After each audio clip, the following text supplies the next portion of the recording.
Welcome to Rational Politics. It's hard to imagine, but it's been 2 years since Joan Peck sat at the table explaining why she wanted to be mayor. I'm now very pleased to announce Mayor Joan Peck is back at the table explaining why she wants to rerun for mayor. Joan, welcome to the table. Thank you, Nigel. It's really great to be back here again. I can't believe it's been 2 years either. I know. It's flown by. It's amazing. I know you've got a set of priorities, but let's talk about first the one that has always been at the top of the list. A rail link to Denver. How's that going? Slowly. Slowly? Oh dear. Our one hope is the Front Range passenger rail line that Governor Polis has put his stamp of approval on, going from Pueblo to Fort Collins. And in that vision is our alignment to Union Station from Longmont to Union Station. Okay. And I am very excited about that, and I want to continue to work on that. However, I am a little frustrated with RTD and their partnership in that vision, because RTD keeps telling us, and so does the transportation advocates, that we have to wait till 2050 to get that connection. Well, that's unacceptable. For one thing, no one's going to be around to even understand the 2004 vote. It'll be 20 years since we voted on that in 2024. So I am on the Front Range Passenger Rail District Board, and this is something I bring up quite a bit. If RTD cannot figure out a strategy financially and working with BNSF, and Front Range Passenger Rail is very committed to working with RTD, then to our residents, I just want to say that we need to have a strategy that I will work on to exit the RTD fast tracks part of our commitment. Right. Because we've just put millions into a train that will not be here.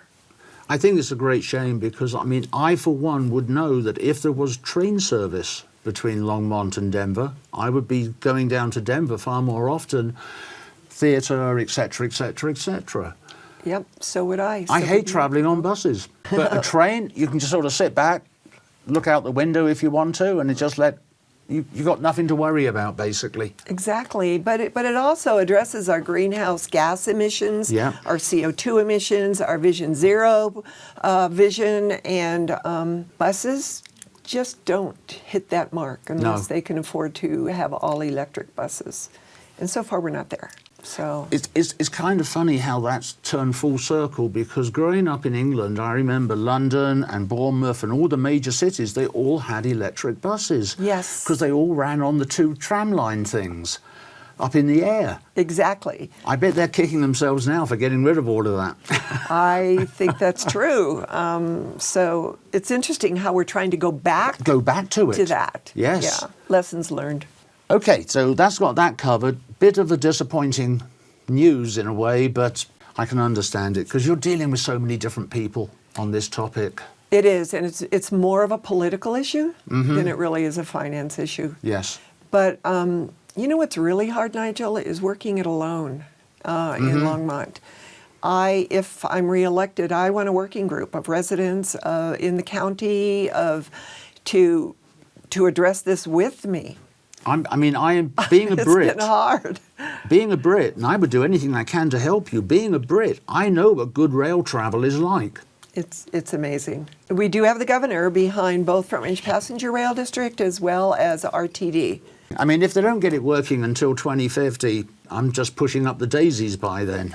Well, thank you very much. That really isn't a vision. It's a way to keep putting us off. I understand. Yeah. Okay, let's change topic. Good. There seems to be a lot of disinformation or muddled information going around town about what is happening with the YMCA. Could you give us your perspective of what's really happening? Because we're hearing that they're going to tear the building down, rebuild somewhere else. All very confusing.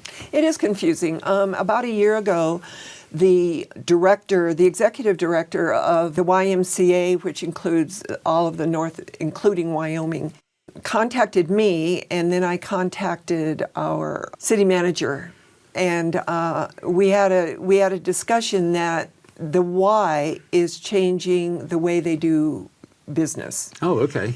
And they don't want to just be a recreation center alone. They want to get into the housing, affordable housing. Oh. And if you look at the history of the YW and the YMCA, that's what they started with boarding houses for single men and women who were coming to the city to work. I've just learned something new. So I am very happy that they want to get back in. The vision at that point was the existing YMCA needs a lot of work.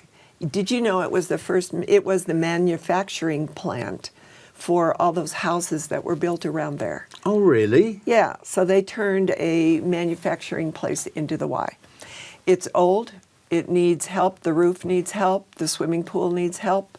So their original vision that they brought to us was to keep the Y where it is and build affordable housing around it. Oh, okay. But looking at the extensive work that the original Y needs now, it just didn't work. When they heard that we cannot continue keeping our Centennial Pool, it is a money pit. In what way is it a money pit? Just upkeep or? Yes, the swimming pools, the bottom of the pool is leaking. And we put over $300,000 into it last summer, and it was closed for a bit, Yeah. which I think the public thought that fixed it. No, it was a temporary Band-Aid. So we had to figure out what to do with that Centennial Pool. The first thought was to get rid of the pool or fill it in and put courts there, which took away a pool. Mm-hmm. So when the Y heard about that, they came to us and said, why don't we do a land swap? So we had a discussion about it. And if you think about it, is what the YMCA is doing is just relocating, to be honest, from one end of that park to the other end. To the other end. Right. And we are getting a solution for our pool because the Y is going to put in a pool, a skating rink, childcare, along with affordable housing.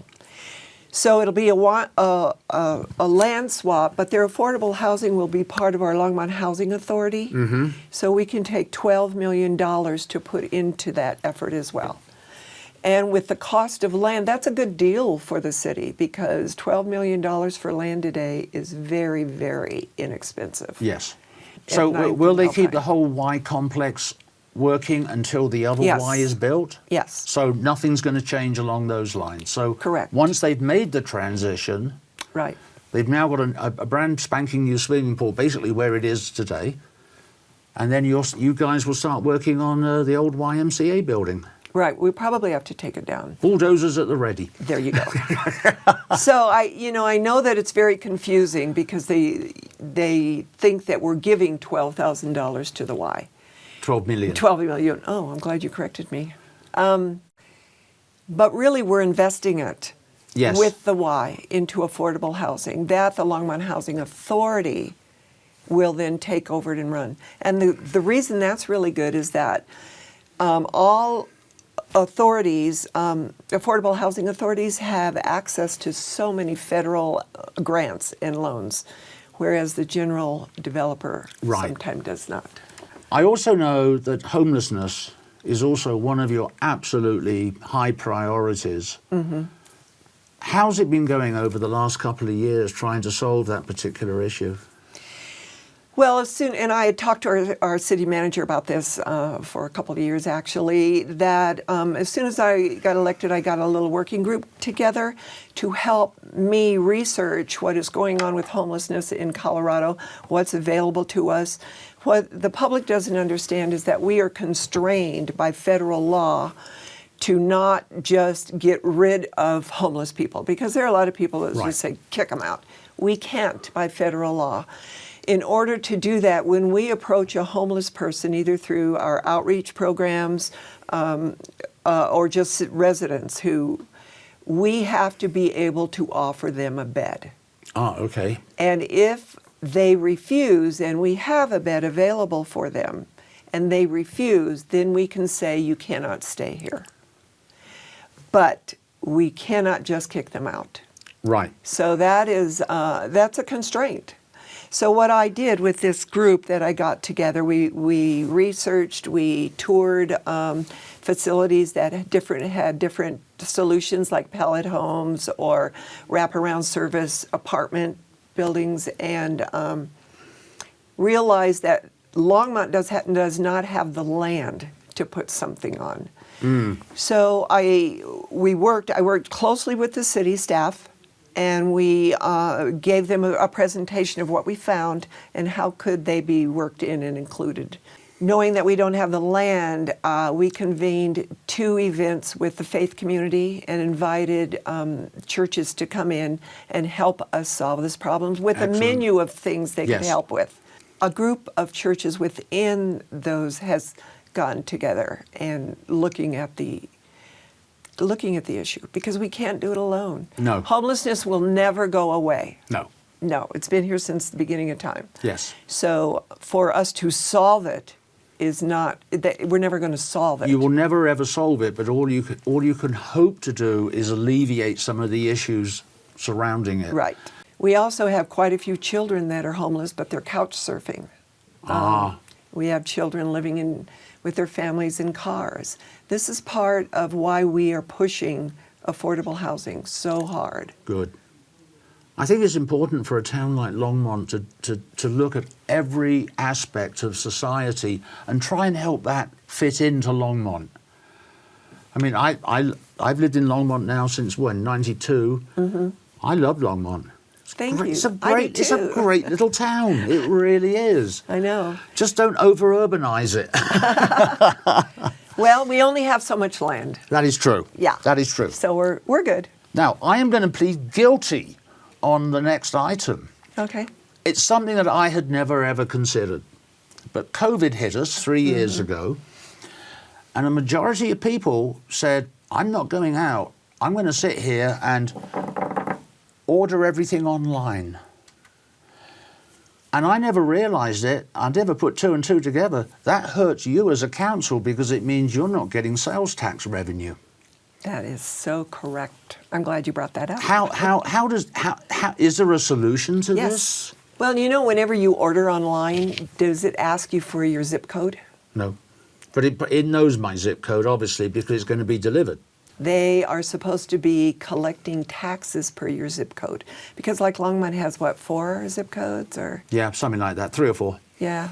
And the county has tons of zip codes. So in, I think it was 2018 or 2019, that a Wayfair decision came down, which was basically that had been noticed, that the taxes that the online vendors were collecting were not being remitted back, Okay. because they do have to collect taxes. Yes.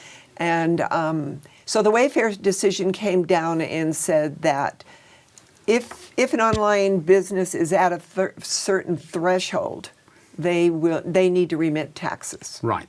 But there is no oversight on making them do that.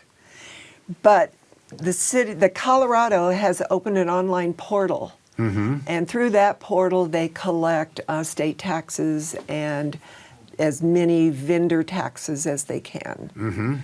I did go to our CFO, actually in 2018, and said, "Are you aware of the Wayfair decision?" But it's very difficult to wade through that for CFOs and for attorneys. It's got a lot of nuances. But to our city's credit, Jim Golden, our CFO, I asked him a few things. I pulled together a meeting with our state treasurer and our CFO and the state treasurer's staff and our city attorney to ask them, how are you collecting state taxes? And with those state taxes, are you collecting municipal taxes? And the answer is municipal taxes are voluntary. Depending upon what portal they go through. State taxes are not voluntary. So when they go after the state taxes that have not been remitted, then I do think that they collect some municipal taxes, but that is not where the state's interest is. Right. It just isn't. So I asked Jim in our conversations if he would push harder on it, and he is, and we are getting more online taxes.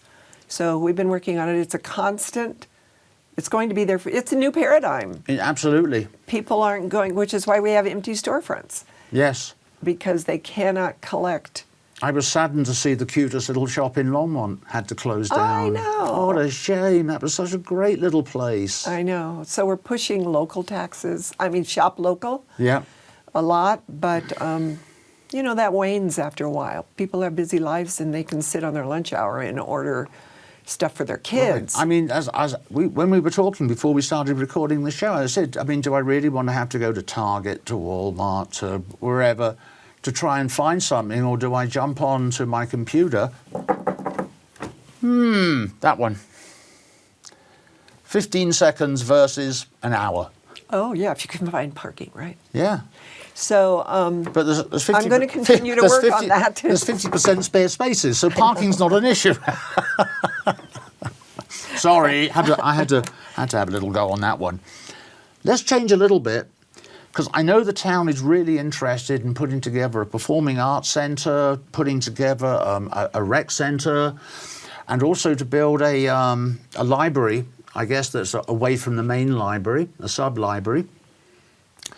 But I did notice when I was sort of doing a little bit of research on the computer that in fact on the ballot you're going to be asking whether you can actually increase taxes to help pay for this. I have a problem with that because house taxes have gone up dramatically because of the artificial inflation of my house price. Now, if I have X amount of dollars in the bank and if I'm earning interest, I can just nip down the bank, grab that and use it. I can't with my house. right. So I'm being charged more and more and more every year on my house taxes, and now they're ridiculous. Property taxes, yeah. Absolutely ridiculous. At least they're not New Hampshire, but which are 4 times ours, but they don't have a state tax. Right, so you pay So regardless. it swings and roundabouts. Yeah. But you know, I couldn't vote for that, even though I agree that a rec centre would be absolutely perfect. A performing arts centre would be brilliant. But I can't afford it. And you have the right to vote against it. Yes. So let me explain a little bit how this came about. Okay. You know, every year that I've been, so the 8 years that I've been on council, we have different groups of interest come to us. We want this, we've been waiting. When I bought my house, 25 years ago, I was told this would be a rec center here. Where is it? Or we need another library. We need a community room for a senior center. So we thought, there are so many asks, so many wants. Do we want to say to the residents, we're going to put this over what this other group wants? Are we going to do this? So we've had conversations, council with staff in that. Why don't we do a survey of everything we've asked and ask the residents, what is it you really want us to do? And are you willing to pay for it? Those are the 2 big questions. So we put out surveys, and what came back, we as a council chose the top 3, which was a rec center, library, and performing arts center. And those 3 came out on top as to what the residents wanted. So I think our staff did an amazing job because we were all about, you have to be transparent on what is this going to cost. Let's don't play games and have them think. So each one has a huge cost to it. Yes. And the longer we wait, the more it's going to go up. So we put it out there and said, well, this is what the top 3 came out on all of our surveys, and we want to be transparent. Vote for what you want. Don't vote for what you don't want. And I have to say, the Performing Arts Center has been really good about getting together and talking to people, etc.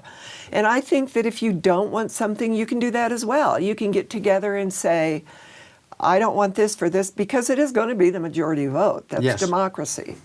So we're trying to address what the residents are coming to us for amenities. And how do we do that? this is what it's going to cost. We're not going to hide it.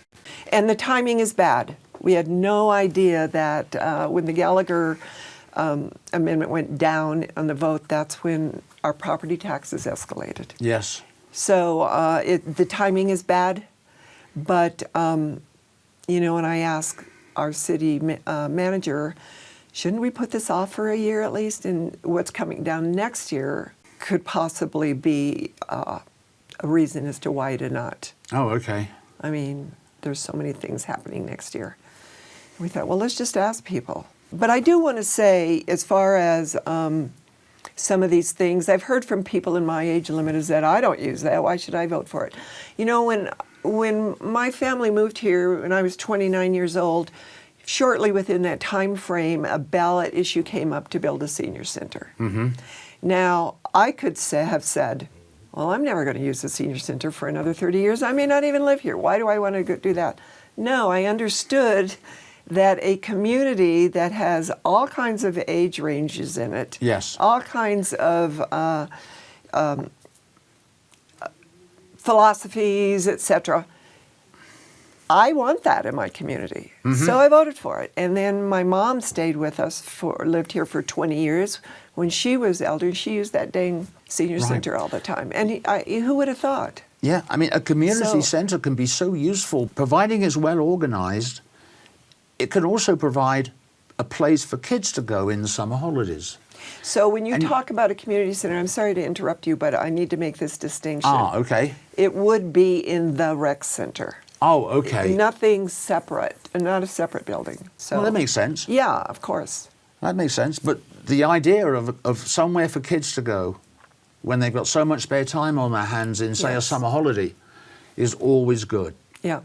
Joan, thank you so much for coming in today and going through some of our questions. And I do have one final question. Okay. But I'm also going to let it be your closing statement. So my final question has to be, so why are you running for mayor again? Oh, some days I don't know why. But it's because I want to continue working on the policies that move Longmont forward. And I have to say, my first term in mayor was totally concentrated to bring this council together so that we can agree to disagree on policies without all of this toxic drama that has been in our community government for over 10 years. And I think we're working together as a team, and I like that. We don't agree on everything, nor should we. It's democracy. So we're the only city, did you know that we're the only city on the Front Range that does not have an ethics code? Oh, really? For city council. We do for staff. Does that mean I can run? Oh, you can, because there's no ethics. And you would fit right into that. Absolutely. Oh, Nigel, how can we keep this professional with you? You're doing great. So, and we are a self-policing body. We need to have an ethics process in order to hold ourselves accountable. But not only that, so the residents can hold us accountable. Right. So that was my first term. Right. It was a lot of work. I think a lot of people tend to forget that the council is meant to be there for the people. Yes. It's not the people are there for the council. Correct. But it is a hard line that we have to walk, because we're also there fiscally responsible for the city, as well as helping the city meet the policies we set. Right. And the policies are not always acceptable to the residents because they don't see the big picture of where the city's going. Just like you said, why is Kaufman Street torn up? For 6 months. Yeah, well, they've got a lot of lines to replace. Or a rusted out pipe issue when it comes to the old cast iron pipes they used to use back in sort of like 100 years ago. Well, we're 150 plus years old. So yes. So it's absolutely remarkable. That infrastructure is not going to last. I must admit, I do like driving down Kaufman now because it does remind me of off-roading. Anyway, that's beside the point. Joan, once again, thank you so much for coming in and talking to us.